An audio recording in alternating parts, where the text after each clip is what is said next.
I mean, I was told by my film professor, there are films and there are movies, and sometimes you've got to know what you're walking into. Yeah. See, but I come from a time when movies were films. Originally, my plan with this episode was to come on here and say that Superman Returns is a bad movie, to say that this is a terrible film, and I hate it, I hate this series, but that isn't the case after I watched this movie. The Superman Returns is not a good movie. I'm just going to get right into it right now. Really no time to go through a whole little cold open. Superman Returns is not the best movie in the world, but it's also not an awful one either. I respect the boldness to make a soft sequel / reboot continuation of the iconic Christopher Reeve Superman films, but yet this movie still isn't perfect either. I find it to be extremely frustrating to me. I'm happy that this movie wasn't a part of my childhood, yet I still think that this film is definitely extremely overlooked in terms of what modern day Superman films have given us. Man of Steel gets a lot of hate. Batman vs. Superman, also a lot of hate, and Justice League also. Depending on who you are, no one likes the Snyder stuff, and that's definitely very apparent. And this movie isn't exactly perfect, but if you want a more faithful modern-day Superman film, this might be your best way to go. Now, I'm still a heavy Man of Steel fan. I think that Man of Steel is better than this, but this movie still is something that I have a lot of love for. I'm going to be completely honest with you here. And of course, before I forget here, my name's Logan. Welcome to the Court of Cinema podcast. Here we talk about everything film and TV. And if you've been in any kind of way in the buzz with this podcast, then you obviously know that we've been going through every single Superman film in preparation for James Gunn's Superman film coming out in July here very soon. So that's obviously happening, and we've been going through all these films. I just finished up all of the Reeves movies, which was half good and half abysmal, so that was fun. And now diving into this movie, this was not my first time watching Superman Returns. I definitely saw this film when I was a lot younger. I had the film on DVD back in the day. That's definitely a core memory from the back of my head, is having this film on DVD, watching it when I was younger, seeing Superman get shot in the eye and then the bullet deflecting off of it. I remember this movie distinctly in kind of like bits and pieces back when I was like, 3 or 4 years old, maybe watching this movie. It's definitely a very important canon event watching this film in my life, but it definitely was not something that stuck around in my childhood like that of the MCU, Transformers. Those were the main things from my childhood that definitely carried over into my adult life, and this movie was not a part of that, unfortunately. I mean, the movie isn't bad, but it definitely isn't worth being a childhood classic, at least for me. Maybe for someone else, but just not for me. Going into the box office, though, for this movie, it made $391.1 million against a budget of $204 million, which is just a flop. It's not an abysmal flop by any means, but like I always say, a movie should make around 2.5x what it was for the budget. So in this context, $204 million budget, roughly, you would have to make about $510 million to break even and just start making a profit. That would be ideal for this movie to make, but, no one seemed to have shown up for it. Rotten Tomatoes isn't actually terrible by any means. We do have a 74% critic score and a 60% audience score, which is definitely, I think, not as bad as it maybe should be, but, it's okay. I'll take what I can get. I do, like always, have a review here from the one, the only Roger Ebert. He's one of the greatest film critics of all time, definitely someone who I look up to in certain instances. In this situation here, he gave Superman Returns a 2 out of 4 stars, and in his review here, I have a little excerpt here. He said, "There is, I suppose, a certain bottom line of competence in Superman Returns, and superhero fans will want to see the movie just for its effects, its plot outrages, and its moments of humor. But when the hero, his alter ego, his girlfriend, and the villain all seem to lack any joy of being themselves, why should we feel the joy at watching them?" That's definitely something I really feel connected to. This movie is vastly boring and just such a drag that it makes it frustrating to watch. I do have over here on Letterboxd, also we have a 2.6 out of 5 average. I have one review here from Letterboxd that has a 2 out of 5 from Biddy Berry, that's the user, and I'll leave their full review as well as Roger Ebert down below in the show notes.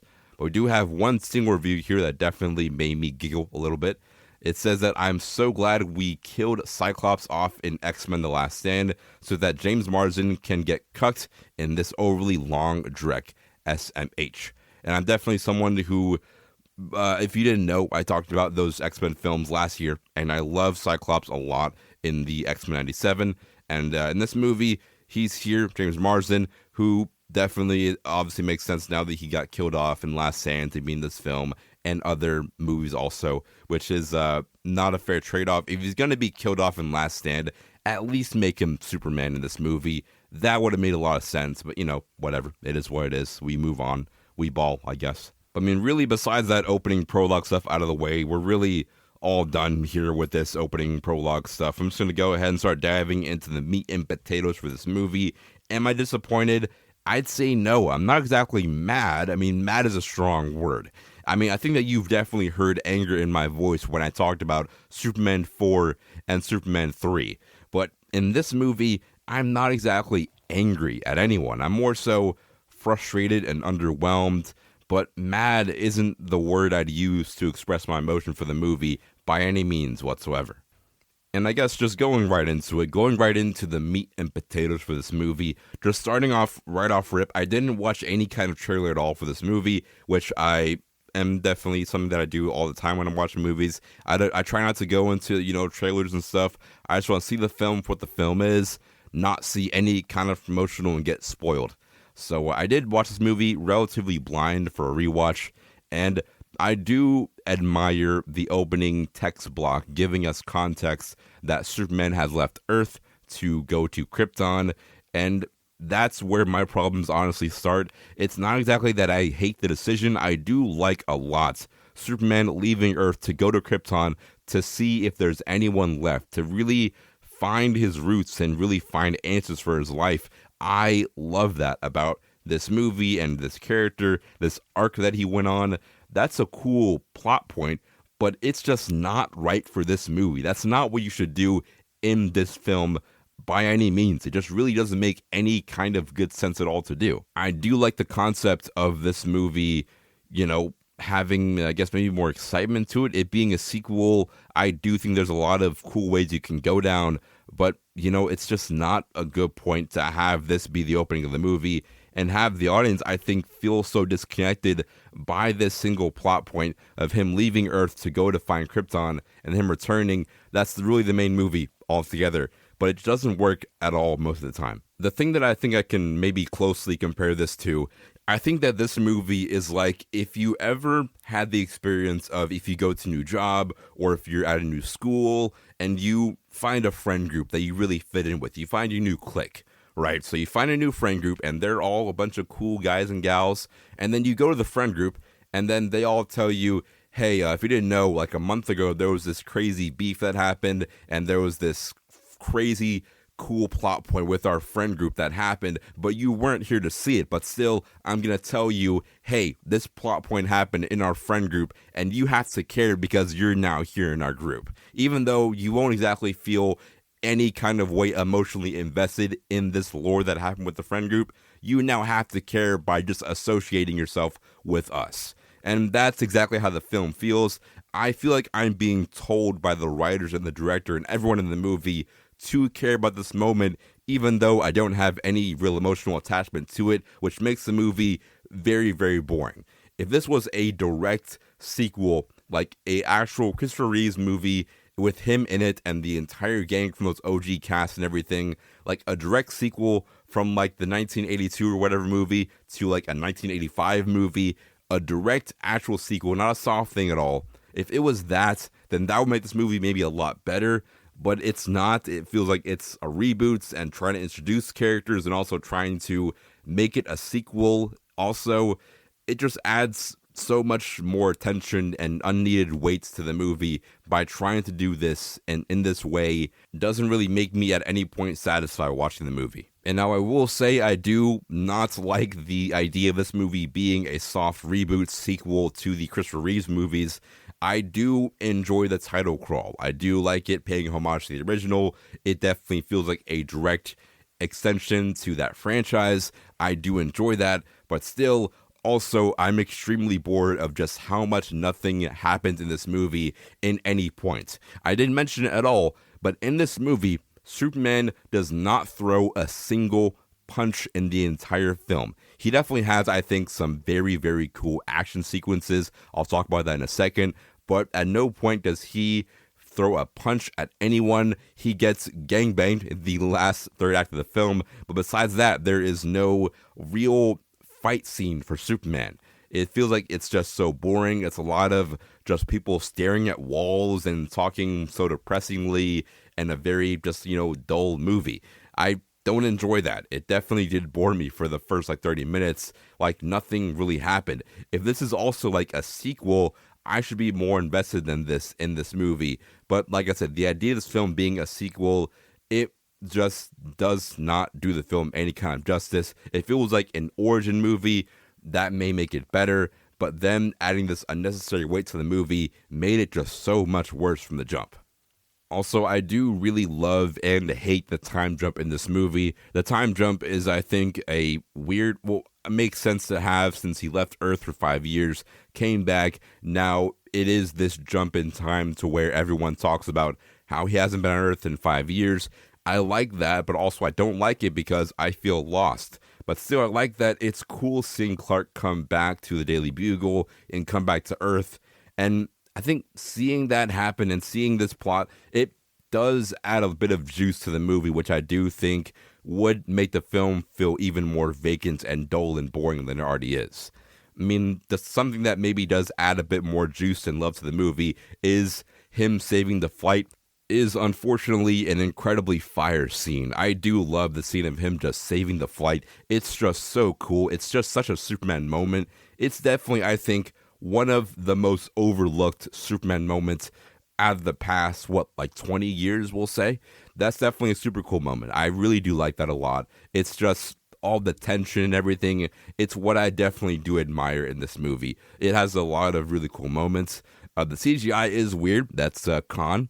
And the CGI, I understand that if we talk about a film in any point, I mean, we're in 2025 right now. There are films coming out this year that have pretty, I'll say, very bad animation. I mean, not animation. CGI is very bad in 2025. And this film came out about 20 years ago. And, it looks the way it does. It doesn't have the best, but, I can't expect any less at this point.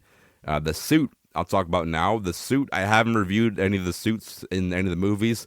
But I do think that the Reeves suit is the best. This suit, I think, isn't bad, but it's also not exactly good either. The suit in this movie, I think, has too much blue. I will just say it right now. There's too much blue in the suit for this movie. Also, the logo, I think, is just way too small. I'm not, trying to be a nitpick. I'm not a fashion designer for these movies. But, the texture as well, having that weird leathery texture looks weird. It's, I think, trying to be a modernized version of the Reeves suit, but it just doesn't look that good at all. I'm not really a fan of it. It's not exactly awful, but it's not that good either. It's, I think, maybe an over design of what it should be, just way too much, and not really a fan. The suit is just weirdly tight. The logo's too small. The underpants too small. The cape is leathery. The blue is just way too much blue, and textures are all off. But, still, the actor as well is good. Didn't mention it at all for any of the actors. But the acting overall is solid. And the acting for Superman, Brandon Routh did a pretty great job. And I have really nothing bad to say about him. But the suit, I will say, isn't the best. And just going down the line of the rest of the actors in this movie, I think overall like the acting here. It's not like an Academy Award level cast, but still, it's cool. Kate Bosworth, she plays Lois Lane. And, she's cool. I think that Lois Lane, this sounds so bad, but I think the bar for Lois Lane is kind of low. I mean, I'm not trying to knock any Lois Lane at all. I think they're all incredible. But, I'm not going to say you don't have to do a lot, but still, I don't know if there's a lot of pressure for Lois Lane, as much as there is for Superman and Lex Luthor and all of them. But Lois here, she's great. She's cool. I don't hate her. I don't love her either, I'll say. I mean, she's all right. She's cool, I guess.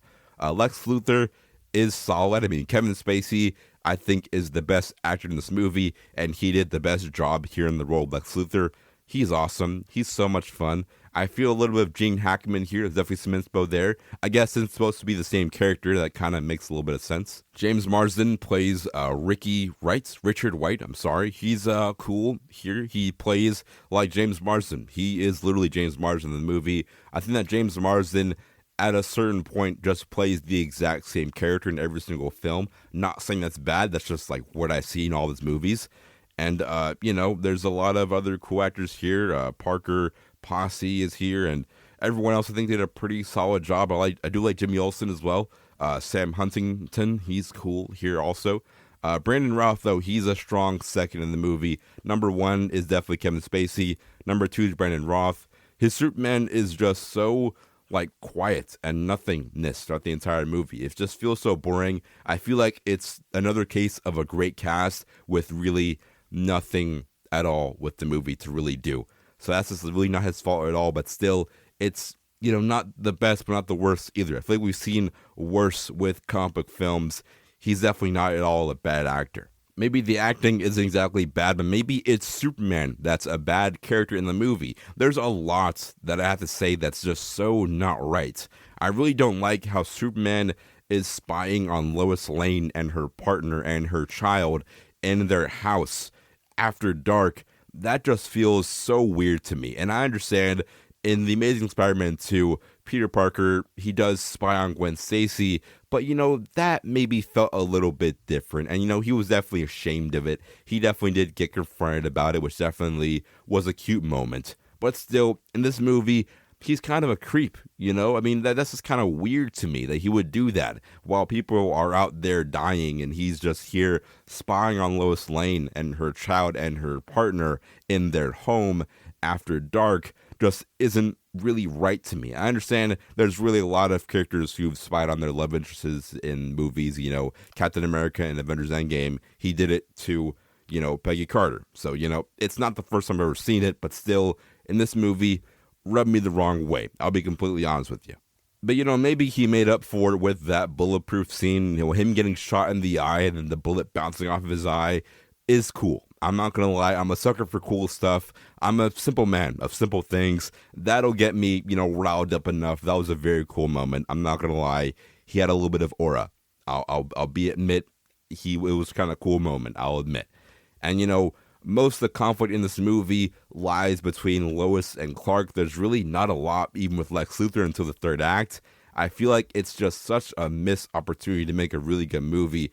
Instead, it's just really boring again. I feel like, once again, this film's trying to be a soft sequel to the Reeves movies. Then why is the plot Lex Luthor again? I love Lex Luthor. Lex Luthor's awesome. But it feels like this movie is just, once again, the first film. How in the first film, Lex Luthor is planning to take over the world with realty again, which I do love that. Lex Luthor is a funny guy. But still, having that be the villain again, you can do Brainiac, even though he's more of a Justice League villain. You can do Darkseid, you can do Zod, you can do so many cool characters. Bizarro, you can do. Even that Meteor guy in the fourth film had a little bit of coolness to him a little bit. You could have done that too, but still, this movie, I think, definitely wasted a lot of potential in making a great movie, but decided to just dull it down a bit. I wouldn't even say this film is exactly bad. It's just kind of hollow and mid. There's really nothing even going on in the movie that makes it just so empty. Such an empty movie with just empty actions and empty sequences of just CGI meh all over my screen. I'm not really a big fan of it. All the kids these days say that movies are mid. This film is so mid. And when people say a movie is mid, they really do mean that it's just awful. Superman 4 is so mid. It's just so mid. But in this case, this movie really is, in my opinion, just a mid movie. Not in a bad way, not in a good way either. Just, it's mid. It's just okay. It's kind of bad in a way too, by the fact that this movie for me is ranked right in the middle of the Superman ranking that I have right now. It's right in the middle of everything.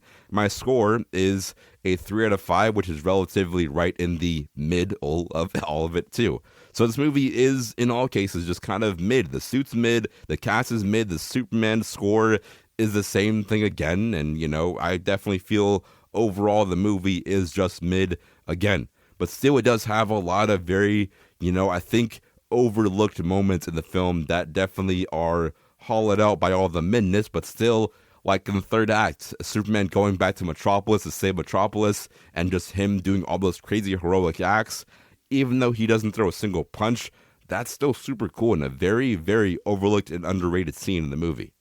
Another thing that I really should mention, because it really does just really confuse me, this movie is supposed to be like a soft sequel, reboot kind of thing, and those movies in the past took place in, we'll say, what, like the 70s, 60s, whatever, 80s, and Jimmy Olsen is shooting on a digital camera instead of film. That's kind of a gripe for me. What year is it in this movie? I mean, they do have technology and cars and stuff that is more in like 2006, and also some stuff from like the 70s and 60s and 80s. So I'm confused in terms of what year is this film taking place in. Where are we in the timeline? If those last two films in this whole, the Christopher Reeves movies, those last two films are like decanonized in this movie, then I'm just very confused in terms of what's happening, where's everything happening at. That might be a reason why this movie didn't get a lot of, reception from audiences. It definitely didn't make as much money. People might have been just confused in terms of what this movie was. Is it a sequel? Is it a reboot? Why is it a sequel to a movie that came out a very long time ago? It should just be its own thing, starting off a new franchise. That's definitely a big gripe that I think that I had in the movie. Definitely a lot of people had as well. So, like I said, we're in the third act now at this point, and I do think that in the third act, the piano scene is definitely something that's very coolly edited and directed, even though the director of this movie is the one who did the X-Men films. He definitely doesn't have a good rap right now. Brian Singer came up under some allegations way after the movie came out, so that's a weird topic that I don't even know really anything about. I actually know what actually happened in like 2019, kind of. So that was a moment that happened after the movie. Definitely gave this film a bad look in the, legacy department. But still, I do like the directing of the piano scene. Seeing that Lois Lane's son is Superman's son draws just so many problems and questions about, once again, where are we in the timeline? When did this happen? Does she know that's Superman's son? Because we remember in Superman 2, Clark Kent kissed Lois Lane, therefore wiping her memory. So does she know that he's the father? I mean, maybe she does. Maybe we don't know. It's something that also, why have that big of a plot point of Superman's son being in this movie and Lois Lane having Superman's son when he was away and having it be like a D plot in this movie just doesn't make any kind of sense whatsoever. If you're going to make that a plot point in a Superman film, having Superman's son being born without him even knowing, that should be at the very least a B plot. That's a very major thing to happen. Sure, that maybe we would have seen it in the sequel to this movie, but still, you don't know where the film's going to go. You don't know if you're going to get even a trilogy out of this thing. So just really try to wrap it up in one movie. This movie definitely did not do that at all. It really does leave everything very open-ended in terms of what the F was that about him having a son, then leaving his son is just a very weird, bad rap on the character and his development that I think is definitely a scar to what Superman really should be. Also, Superman getting gangbanged because there's kryptonite inside the island. Then, like 5 minutes later, he discovers the power of confidence and him being able to lift up the entire island of kryptonite with ease. Doesn't really make any kind of sense. I mean, what, he just discovered, oh wait, I'm Superman. I'm not immune to anything. I can just do whatever I want. I don't really even take damage to kryptonite. What am I talking about? Is that what really happened? He just watched a David Goggins video on his little iPod and then boom, confidence, he can do whatever he wants. That's dumb. I understand this is a movie about a guy flying around in underpants with a cape on. It's just a movie. I understand that, but still, at least try to give us some kind of explanation as to what the F, once again, what the F just happened in this movie. That's a really lot of what this film does, which really just completely ignores, I do enjoy, though, with the messy and kind of dumb third act, the Doctor trying to operate on Superman is cool. I'll admit it's a very cool scene. It's something that I didn't think I needed to see in a movie until now. It's like, obviously, they're going to try to draw his blood, but still they can't penetrate his skin. So that's really a problem there.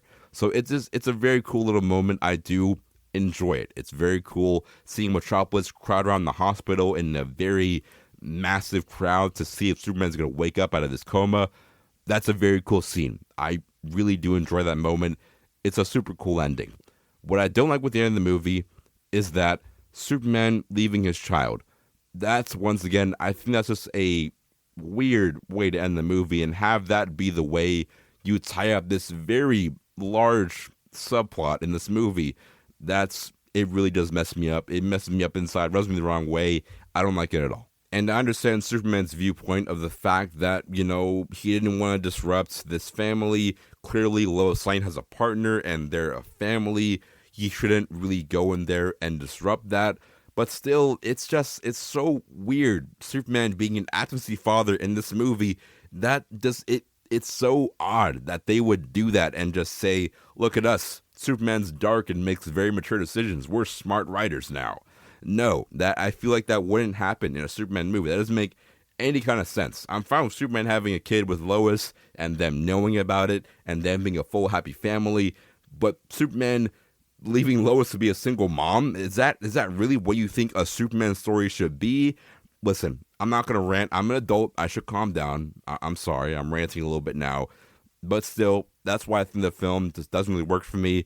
My final score for the film is going to be a D. It's a very mid movie. It's not awful, but it's not exactly good either. So there you have it. That's the movie right there. Should you watch it? I mean, sure, if you want to, but you're not missing much. I think that Brandon Roth is a great Superman with a very bad script and a very bad story. And the overall cast also is, once again, a very solid cast, but with a not so good concept and script at the end of the day, which is extremely unfortunate, but it is what it is. We're going to do what we have to do, I guess, with it. But that's just about it. We have to go into our superlatives. Show isn't over yet, but if you want to leave, we can leave. But if you want to stay, we're about to go into more right now, so stay tuned for that. You are a blowfish. What? Lady, whatever you're selling, I ain't buying, yo. Well, my name is Skylar White, yo. I get a spot? Okay. All right, so going through superlatives here very, very fast because this film wasn't awful, but I just don't really care to talk about it at all right now. So the superest moment here is a tie. I think the Metropolis scene and also the plane scene is just two incredibly cool moments. That is definitely a tie-up for the best Superman scene in the movie. Even though he doesn't throw a single punch the entire film, he had some very cool action moments. I'm going to be completely honest. Then for my favorite quote of the movie, even though it's a very dumb moment, the quote is very cool. When Superman speaking to his son that he abandoned, I'm going to say it because that's just what it is.